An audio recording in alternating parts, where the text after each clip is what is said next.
ልጆቻችሁ ጓደኛ ማፍራት ይቸገራሉ? መጫወቻ ቦታዎች ላይ እንደተገለሉ አይነትና የፍርሃት ስሜት ሲሰማቸው አዲስ ጓደኛ ለማፍራትና ለማውራት ሲከብዳቸዋል ከሆነ ይህ ቪዲዮ ለእናንተ ነው። በዛሬው ቪዲዮአችን ልጆቻችሁ ለራሳቸው ጥሩ ግምት እንዲኖራቸውና ከእኩዮቻቸው ጋር በነጻነት እንዲጫወቱና በቀላሉም ጓደኝነት እንዲመሰርቱና ከፍርሃት በመውጣት በራሳቸው እንዲተማመኑ የሚያደርጋቸው ውጤታማነታቸው በሳይንስ የተረጋገጡ ስልቶችን እናያለን። በመጨረሻም ደግሞ በልጆቻችሁ ደስታና ለራሳቸው ጥሩ ግምት መስጠት ላይ ከፍተኛ ተጽዕኖ ሊያሳድር የሚችል ቲፕም ጨምርላችኋለሁ። ለመስማት ዝግጁ ከሆናችሁ እንጀምር። ጠንካራ ማህበራዊ ችሎታዎች ያላቸው ልጆች ጓደኝነት እንዲመሰረቱ ብቻ ሳይሆን ስሜታዊ እድገትና የትምህርት ውጤታቸውን ጨምሮ የተለያዩ ዘርፎች ላይ ያለው አስተዋጽኦ ከፍተኛ ነው። ልጆች ራሳቸውን፣ ሀሳባቸውን፣ ስሜታቸውን መግለጽ ሲችሉ አለመግባባቶችን የመፍታት እንዲሁም ከሌሎች ጋር ግንኙነትን የመመስረት ችሎታዎችና የመረጋጋት የመቋቋም ችሎታ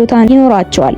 አልፎም ተርፎም የተሻለ ውጤት እንዲያገኙ ምክንያት ይሆናል። በዛሬው ቪዲዮአችን ዋናው ቁም ነገሩ እነዚህ ችሎታዎች እንዲኖራቸው የሚደረገው ከቤት ውስጥ መሆኑ ነው። እነዚህን ችሎታዎች ለልጆቻችሁ የምታስተምሩበትን መንገድ እንይ። የመጀመሪያው መንገድ ለልጆቻችሁ ሞዴል መሆንና የሌሎችን ችግር እንደ ራስ መመልከትን ማስተማር ነው። ልጆች በሚያዩት ነገር ነው የሚማሩት። ልጆቻችሁ ቅን፣ ተግባቢ፣ ሰዎችን አክባሪ እንዲሆኑ ከፈለጋችሁ እናንተ ሆናችሁ አሳዩአቸው። ቤት ውስጥ ስታወሩ ደግነትን፣ ቅንነትን አሳዩአቸው። ጎረቤቶቻችሁን በፈገግታ ሰላም ስትሉ፣ ለሰዎች ቅን ስታስቡ ሲያዩአችሁ እነሱም ይተገብሩታል። ሌላው ደግሞ የምታስተምሯቸው ነገር የሰዎችን ችግር እንደራስ መመልከትን ነው። ይህን ስሜትም ከምታስተምሩባቸው መንገዶች መካከል አንዱ ለልጆቻችሁ ጥያቄዎችን መጠየቅ ነው። ለምሳሌ ጓደኛ ይህ ነገር ሲከሰትበት ምን የተሰማው ይመስልሃል ብሎ መጠየቅ። ይህ ስሜትም ለትክክለኛ ጓደኝነት መሰረት ነው። የልጆቻችሁን ማህበራዊ ችሎታዎችን የምታሳድጉበት መንገድ ደግሞ ቤት ውስጥ ማህበራዊ ችሎታዎችን የሚያሳድጉ ነገሮችን በየቀኑ መለማመድ ነው። ለምሳሌ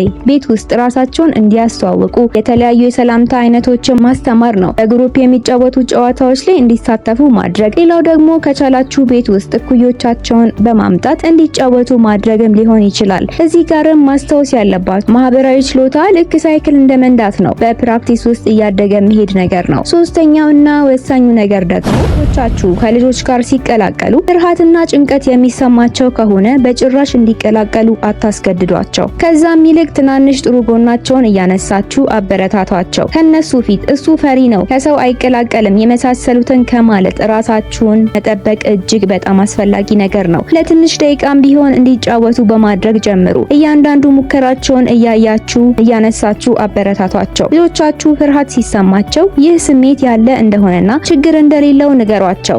ከዚህም በፊት በጀግንነት የተወጡት ነገር ካለ እሱንም አንስታችሁ አስታውሷቸው። ቀስ በቀስ እንጂ በአንድ ጊዜ የሚገነባ ነገር አይደለም። አራተኛውና የመጨረሻው ስትራቴጂ ደግሞ በግሩፕ የሚሰሩ አክቲቪቲዎች ላይ አበረታቷቸው። የቡድን እንቅስቃሴዎች ለምሳሌ ስነ ጥበብ፣ ስፖርት፣ የተለያዩ ክበባትና የእምነት ቦታዎች ላይ የሚደረጉ እንቅስቃሴዎች ላይ እንደየፍላጎታቸው እንዲሳተፉ በማድረግ ማህበራዊ ግንኙነትን ከሚያሳድጉ ነገሮች መካከል አንዱ ነው። እንደነዚህ አይነት ቦታዎች ልጆች ከሌሎች ጋር በጋራ እንዲሰሩ ምን ይሁን ፍላጎታቸውን እንዲያውቁና ጓደኝነትን እንዲያጠናክሩ ይረዳቸዋል። እነሱ ላይ ግፊት ማድረግ አያስፈልግም። ከናንተ የሚጠበቀው መመሪያ ብቻ መስጠት ነው። አሁን ደግሞ ቃል በገባሁላችሁ መሰረት ለልጆቻችሁ ደስታና ለራሳቸው ጥሩ ግምት ላይ ትልቅ ተጽዕኖ የሚያሳድረውን ቲፕ ልነግራችሁ ነው። በጓደኝነት መሀል ፈታኝ የሆኑ ሁኔታዎች ያጋጥማሉ።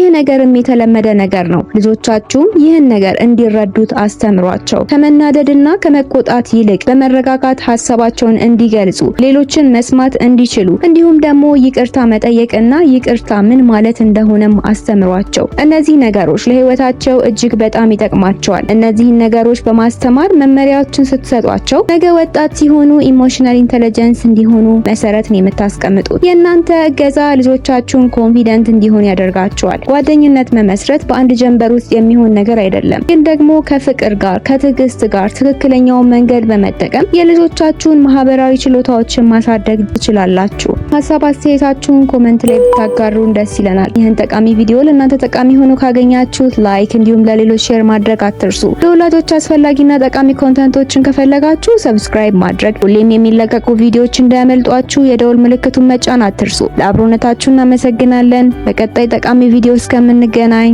ቻው ቻው።